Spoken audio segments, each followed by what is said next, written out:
Okay, wherever you are as you turn this on, I hope you can find some space to have room to put padding under your hands and knees if you need, have blocks if you need. We're going to spend some time in lunges and eventually end up on our stomachs and then to our backs. So with that said, maybe clear your space, gather your stuff, and we're going to come to our hands and knees. I'm just going to start kind of moving around and exploring table pose and all of my limbs as we begin this practice. I'm going to start with some just transitioning of my own current load from side to side, my wrists and my knees, noticing my spine.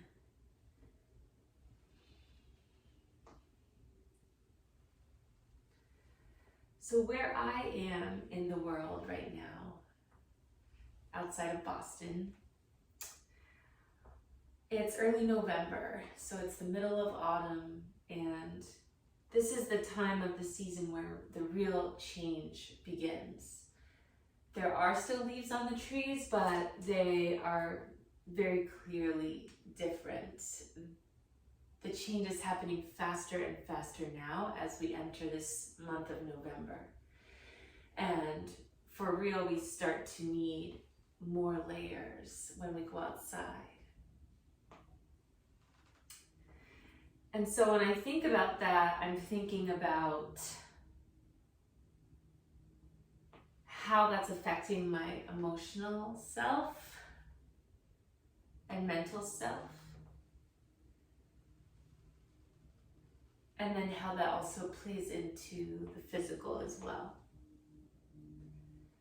So are there more layers that we can add on to our own personal practices, whether it be movement practices like this, or whether it be your own personal rituals from day to day that help you feel good and feel like you might be able to take pauses before reacting, where you might be able to hold yourself and others accountable, where we might be able to let go of things we learned that no longer serve or that were wrong. These are all things that I'm moving through personally, and I know that I'm not alone in these processing. So I just wanted to bring that up at the start of this video as you continue to explore how your body feels before we really get into it. How you can integrate your current moment with the season that we're in, with the body that you're in.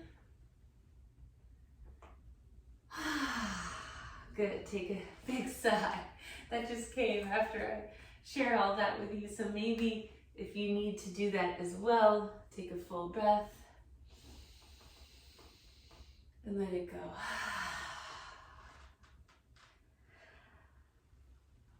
All right, I'm going to take a child's pose here.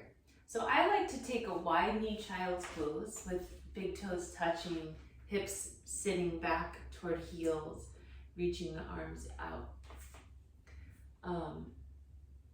I tend to start this way, but in some days, depending on where I'm at in my own physical cycle, some days I like to have thighs together and put ribs and stomach directly on the thighs and have stacking of the arms. So I want to point that out because it does depend for me on where I'm at in my current cycle within my body. So for you, it might look different than what I'm doing now. So now I'm letting my stomach and ribs drop down closer to the floor, reaching my arms way out and dropping my forehead to the mat.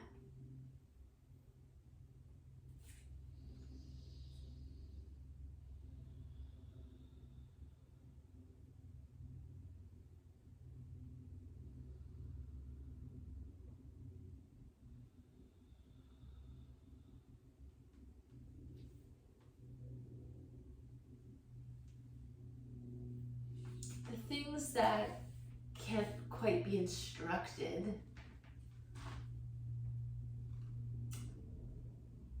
through yoga asana or other movement are those subtle adjustments that you get to personally do within every shape that is offered up from the teacher.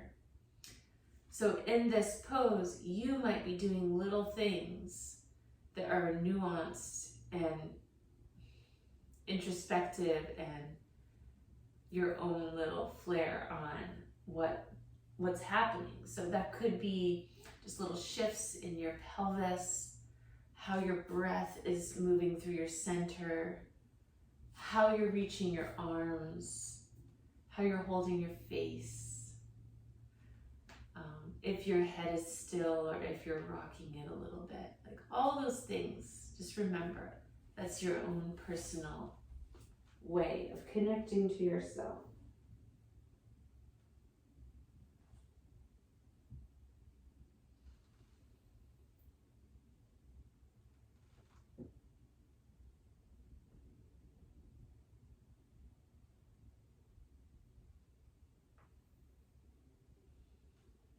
I'm going to suggest then taking a lateral shift within your child's pose. So I'm going to walk both arms over to the right and reach as much as I'm able. You might take your left hand, that outer arm, and stack the hand on top of the bottom. And I'm still going to drop my head down wherever I can.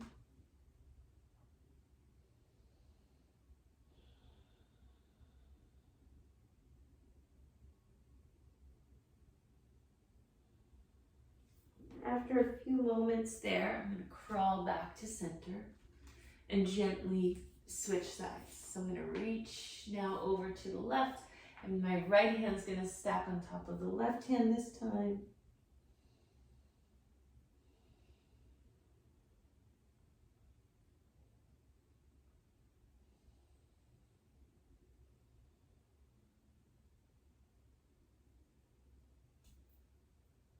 Crawling back to center.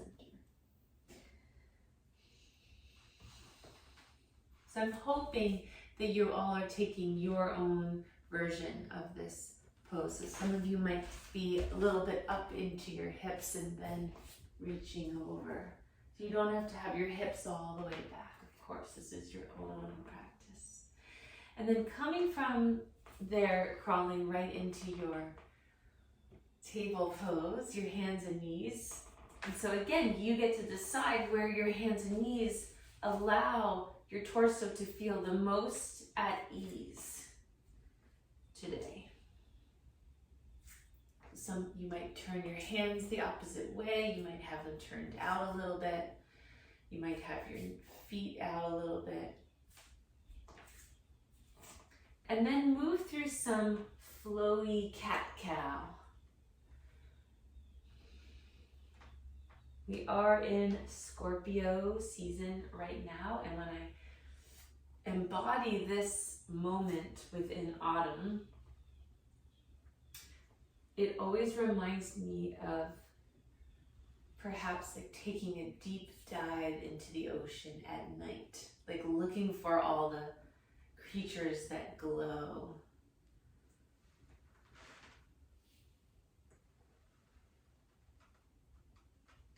So maybe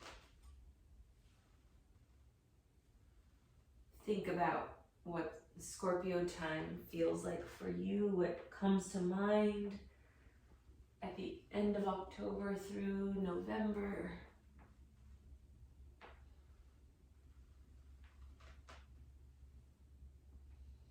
So when I think of that in the body, I'm thinking about all those hidden places that we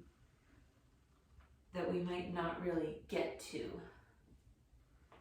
that often, or that we put off getting to. That's what I think of during this time of the year. And how can I work on uncovering some of those places where it feels safe and loving and compassionate to do so? From here, I'm going to step my right leg out to the right for a side lunge position, but instead of the knee bent, I'm keeping the leg pretty straight. I'm going to walk my hands a little bit wider just to feel that a little bit more. And I'm going to rock back and forth. So once you feel that positioning, and so see, I made a little adjustment in where my hands were just from that rocking back and forth. Then you can add some spine flexion and extension, some cat-cow movement to this.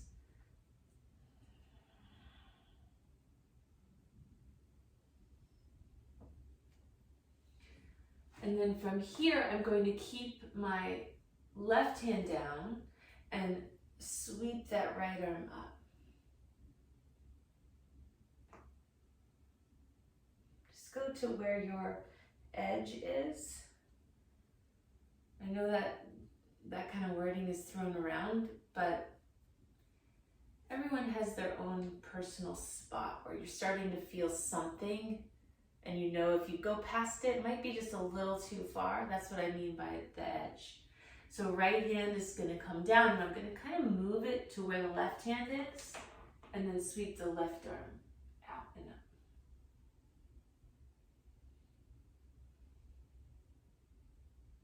And come back down. Sweep that right leg back behind, and now I'm going to curl the toes under and walk the hands to the knees for toe squat. If you're able to try that. And then from there, stand up on the knees, relax the feet, sweep the arms out to the side, nice and slow. So you're just checking in each level that your arms come up.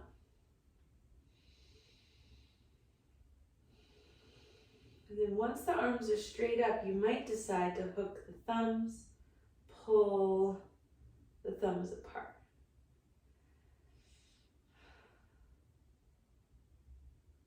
Just an active pull.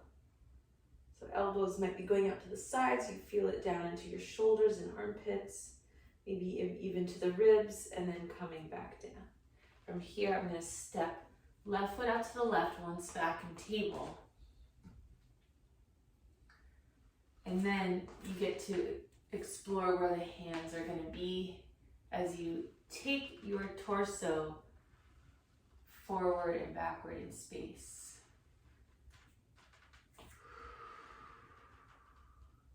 Noticing the inner line of the leg from the pelvis to the knee. Maybe also noticing your spine. And once you do notice that connection to the spine, then you might add some cat-cow.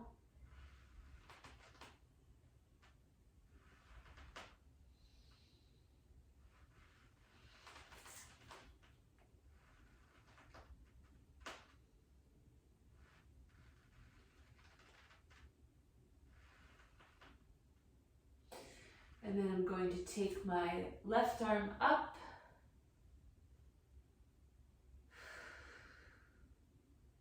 Come back down. Place my left hand down close to where the right hand was, and then take the right arm up.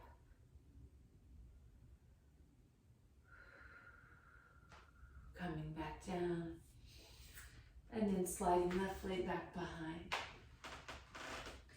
From here, again, you could try the toe squat if you want to curl the toes under, walk the hands toward the knees, and sit back for a stretch on the ball of the foot and the toes. If it's okay on the knees and thighs as well. Okay, then we can come out of that to stand up on the knees, relax the feet. And then from here, I'm going to take the arms out again, nice and slow. For me, it feels good right now to have the palms open towards the ceiling as I lift.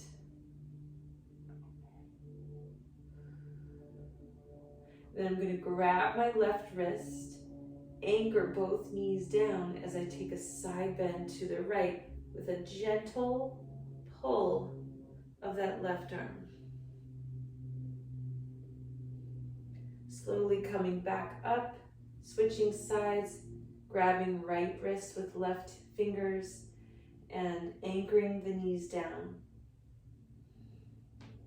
for a gentle pull to the other side. From here, give yourself a hug. And you might do a little rocking like that as well.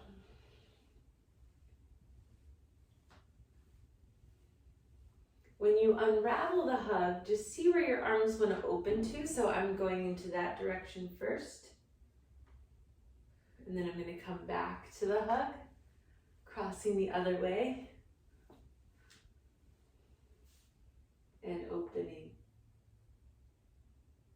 to the opposite direction and then coming back down. All right, so now this is where I'm going to step my right foot forward for the first lunge of the practice. However you'd like to get into that lunge, and you could have blocks nearby. I'm going to take right foot out to the right and just start to walk that foot up. I'm going to keep my hands on the inside of the knee for a lizard lunge to begin. So once your right foot is up near the top of your space, your mat, this is more aligned with where your shin and ankle are somewhat stacked, right? So if your foot is way back here and your knee is going past your toes and your heel is up, that might not be so comfortable. I mean, you could try it. As someone who's been exploring for many years now, that there's no right alignment for each body, right? So I want you to figure out somewhere in the scope a placement for your pelvis, to your foot, to your knee, the whole thing, how it feels comfortable and easeful and steady in your body. Once you've found that, then just like we did in the side lunge, I'm going to suggest a little bit of rocking forward and backward, just so you can assess if your back knee is in the proper place for you today. If your hands are as well. And then hold it and see if you can press actively down into the ground with your hands, your front foot, and the top of your back foot. So everything connecting to the ground and actively pressing.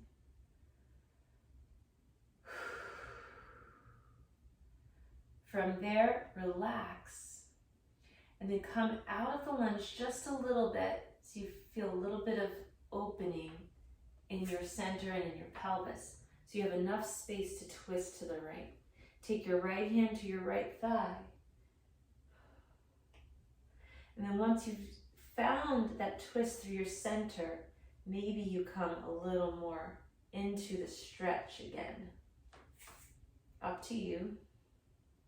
I'm going to let my right foot open up, my right ankle as well, to go even more into the twist. Now, as someone who's been doing a pose like this for many, many years, I have to also unlearn, right? Like where I go in it. It's very easy for me to get into because my body's been used to it and conditioned for it. So where can I take note of that? And then pause.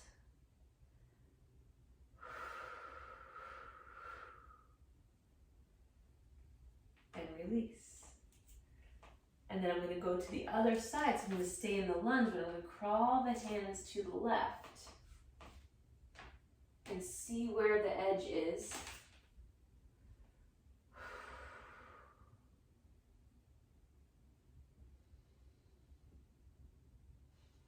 And then crawl forward again.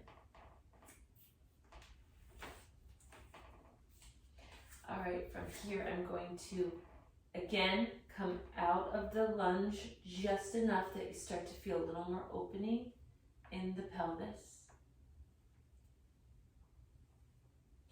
And then connect to the back left toes and lift the left knee up.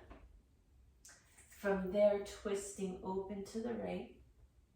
Once my arm is up, then you might bend further into the front knee again and see where you want to go with it.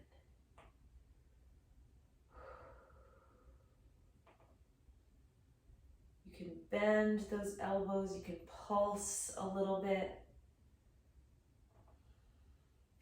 And then from here, I'm going to take a forward fold. So I'm going to straighten out both legs a little bit and drop the head. You can also do this with the back left knee down to the ground again. Just opening up the back of the thigh. And just noticing how your pelvis is tilted or setting, right? So sometimes you might notice that you tend to tilt to one side while you're in a fold.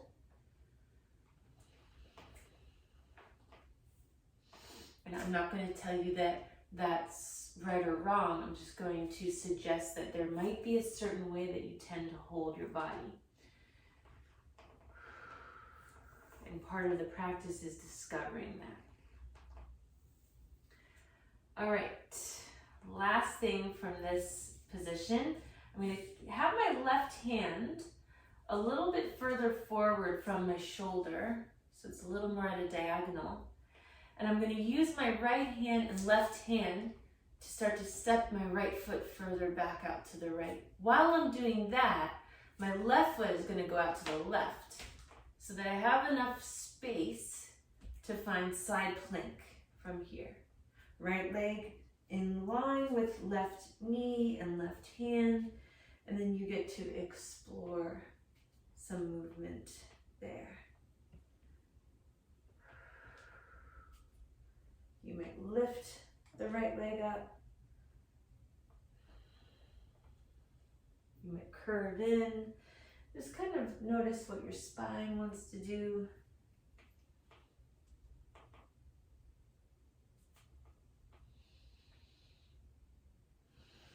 And then come back to table. From table, I'm going to suggest standing up on the knees, shaking the arms out. Maybe the head.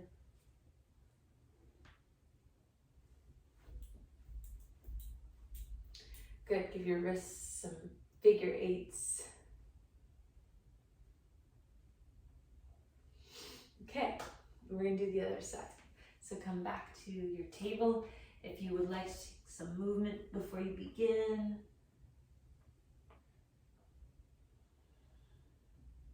Move through that. And then step your left foot out to the left. Begin to crawl the foot forward into your lizard lunge. So lizard lunge, I have the hands inside the knee. So instead of framing the front foot and knee, I have the hands inside the knee. Blocks, things can be around. Use all the things that you want to use. All right. So to begin then, just start to rock and pulse back and forth.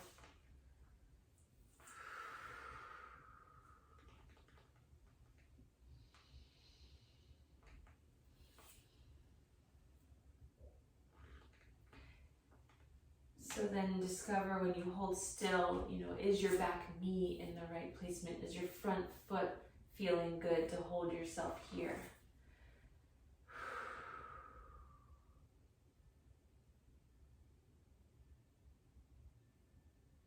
I'm going to back out of the stretch just a little bit, moving my pelvis back in space, just enough that I might be able to twist a little more freely to the left, so there's a little more room to do so.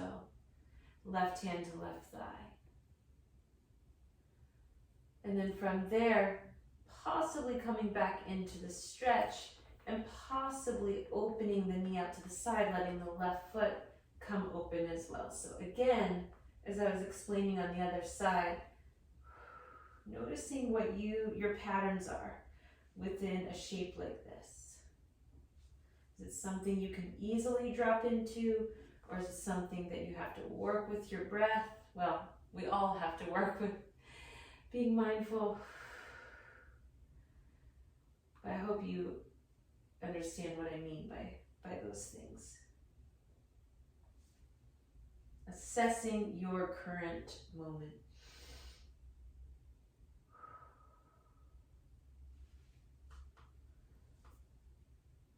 Coming back when you're ready. Then I'm going to crawl to the right. And check in with this different design that this shape creates.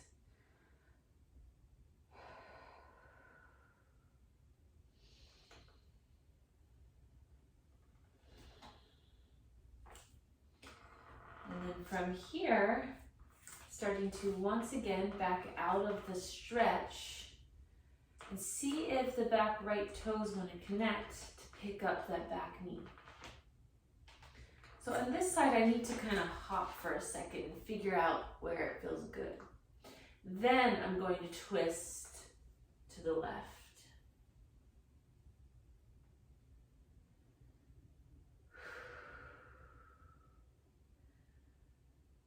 While we're in these positions, notice what's going on in your thoughts. Notice where your attention is at the moment. And if you can bring it back to the body.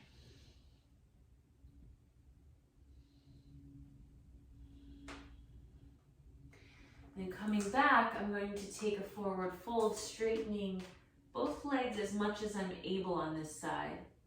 And so again, if you need to drop the back knee down, you could explore that way as well.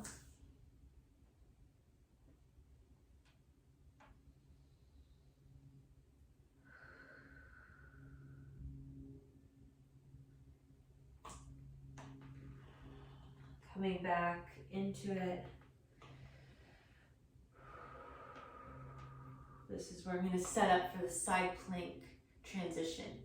So right knee is there, right hand I'm going to place firm at a diagonal, more or less from the shoulder. Use the left hand to help stay steady within the shift. Right foot goes a little out to the right, left leg extends in the same line as the bottom right knee and right hand, and then you get to explore. So once finding it, then maybe the exploration comes from the movement of the arm or the spine or both.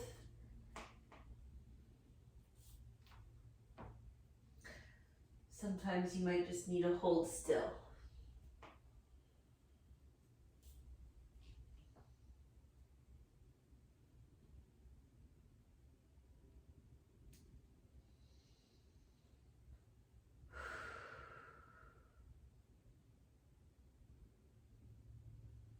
Coming back to center. I'm going to suggest child's pose. I'm going to come off the wrists. So this time for child's pose, I am going to keep thighs together and take the arms back behind so that shoulders and wrists can relax. This is where a block could be helpful to have for underneath your head.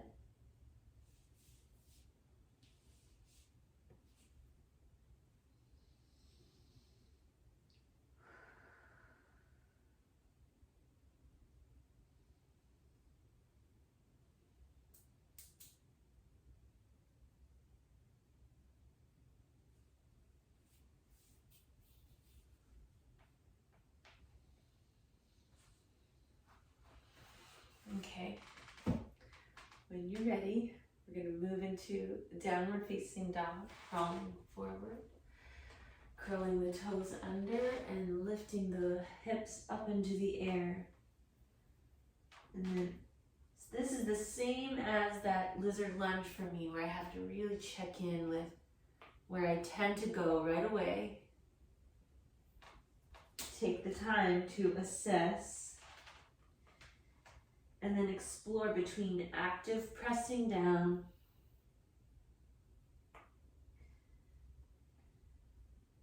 with softening and opening into where all my muscles and joints want to take me within it. But once you've done some of that exploring within your downward dog, take a deep breath. Let it go.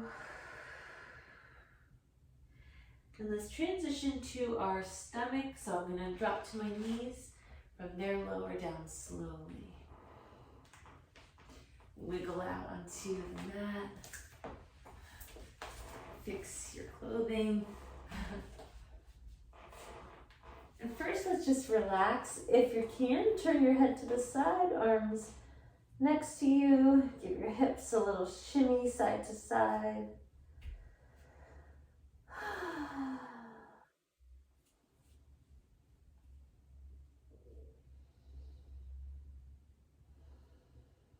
Over the past year of more time spent at home, I've done a lot of practices with Angela Farmer, elder teacher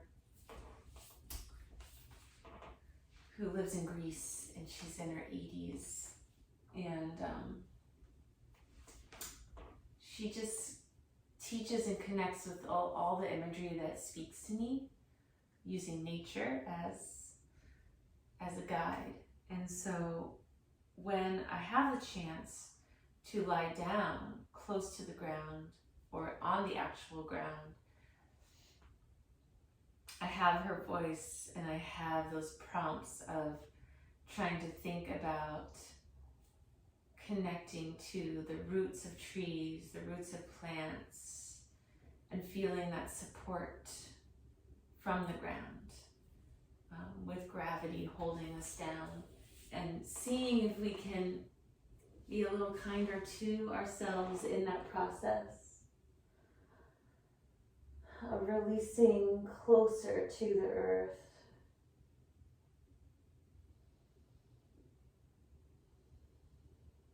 Letting things compost that need to compost.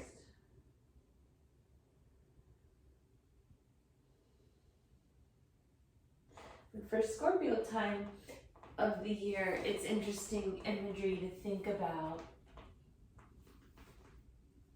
how all the plants are turning inward again.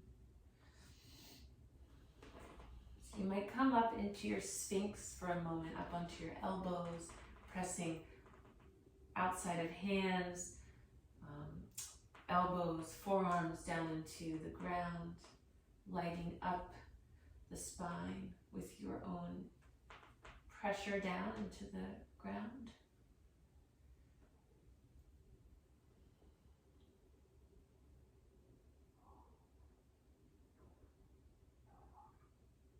And so obviously when working with the seasons, what I'm talking about is metaphor.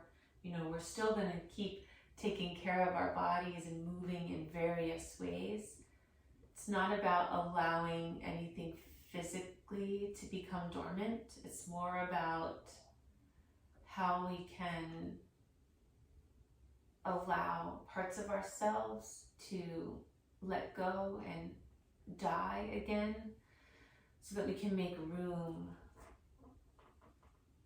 in the rest of autumn into winter for that space, that open space of contemplation and slowing down mentally, to be able to process more emotions, to be able to sense how it's all connected to the physical.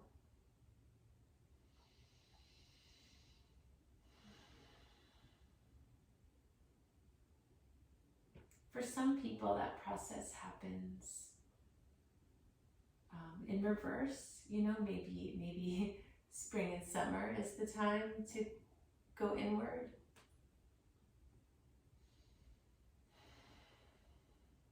all just imagery and questioning for your own cycles. After some time in Sphinx, I'm going to suggest flipping over onto your back, however you like.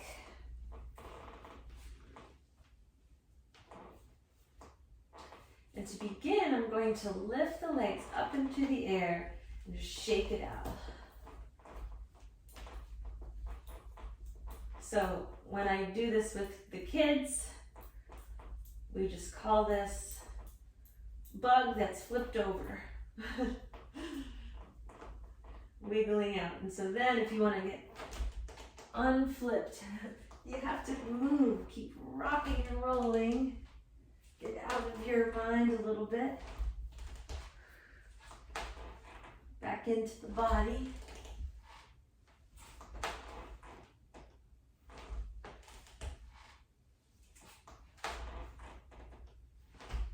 And then see if you can stay upright, hands behind you for a moment, and plant your feet a little wider apart.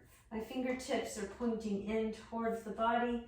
That's what feels good for me. You can decide by lifting your hips up what's going to be okay on your shoulders.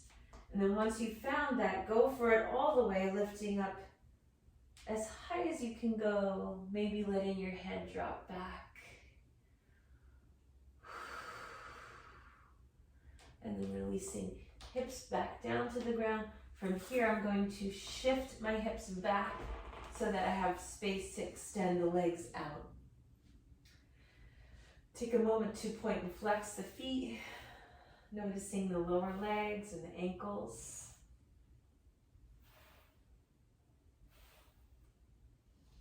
And then I'm going to try to sit tall. And so this work comes from the pelvis, the muscles, and everything around your hips, through your whole core, to be able to lift the arms up and feel connected from there. I'm going to let my feet relax a little bit and then start to come forward.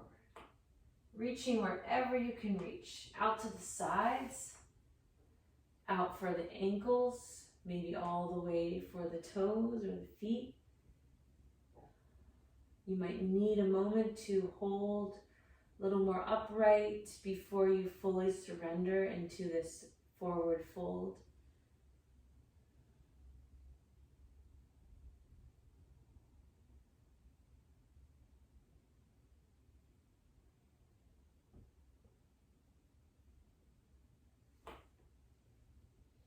Slowly transition, coming back up, shifting your hips forward.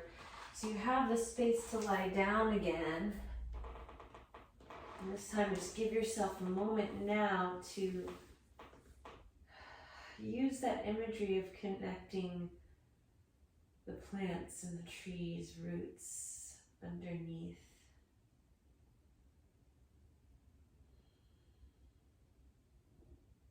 The dark sea underneath, and find the areas that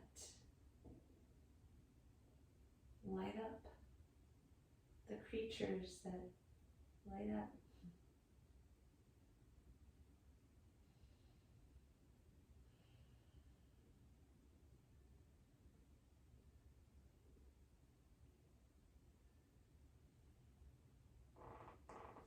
I like to press the back of my head down, press the back of my pelvis down,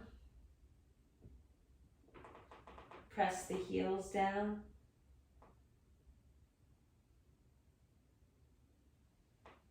And then start to bend the knees and bring the feet to the mat. From here, anchor the right ankle over the left thigh for figure 4. And once you've found that position, you can let the whole thing drop to the left. Okay, so then once your right foot touches the ground, you might reach your left hand down to your right ankle. Make little adjustments through the upper body that you need, and then reach the right arm out to the side. When you're reaching the right arm out to the side, use your right knee in space to press away from your torso so that perhaps you might feel a stretch through your center in various places.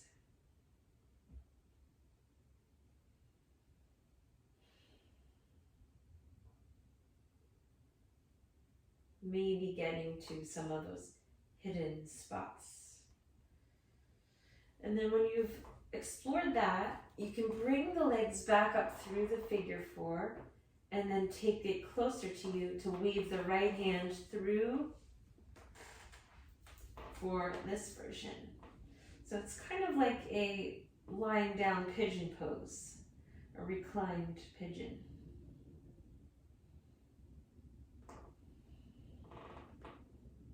But this is a stretch that's done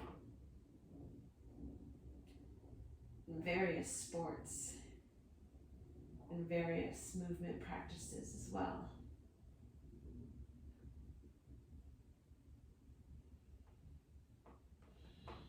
Just like all the other shapes, and like I said in child's pose, you'll have your own little nuanced ways of being in a shape like this. Things that you do to get curious about a sensation that you're feeling.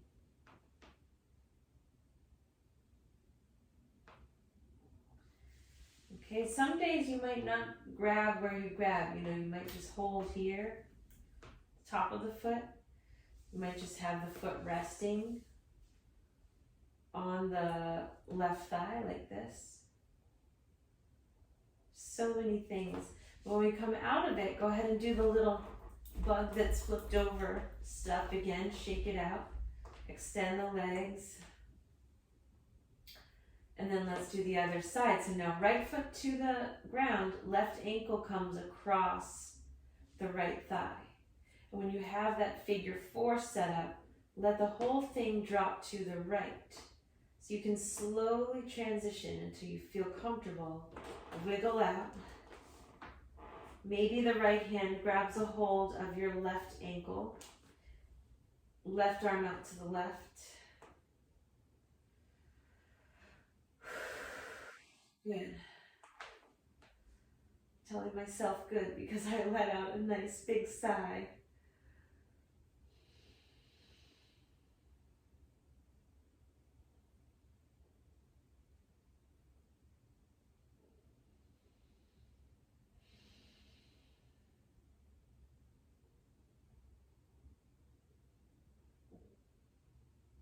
It's very strange to try to teach to the camera and not have bodies to go off of. That's a big part of how I like to teach. I might have something in mind, but then based on who shows up, that could change very quickly. And then also that influences the modifications that I provide and just the whole flow of the class, right? So keep that in mind as well when you're watching these, that I'm trying to think of different folks that used to come to class or people in my family, like different situations. But it doesn't always pop in until later, and then I have those moments. Okay, so coming back to your figure four, again, you get to decide from here how you're going to hold it. You can just hold steady. You could pick the bottom foot up, bring everything closer for more of a active stretch. Whatever you're able to do within this shape.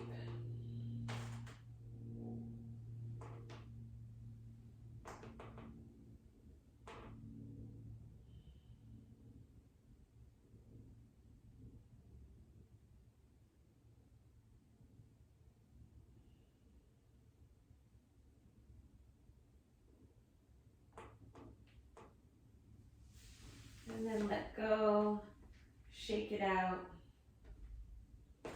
Any last little things that you want to do, a little shifting, hugging the knees, taking a bridge pose.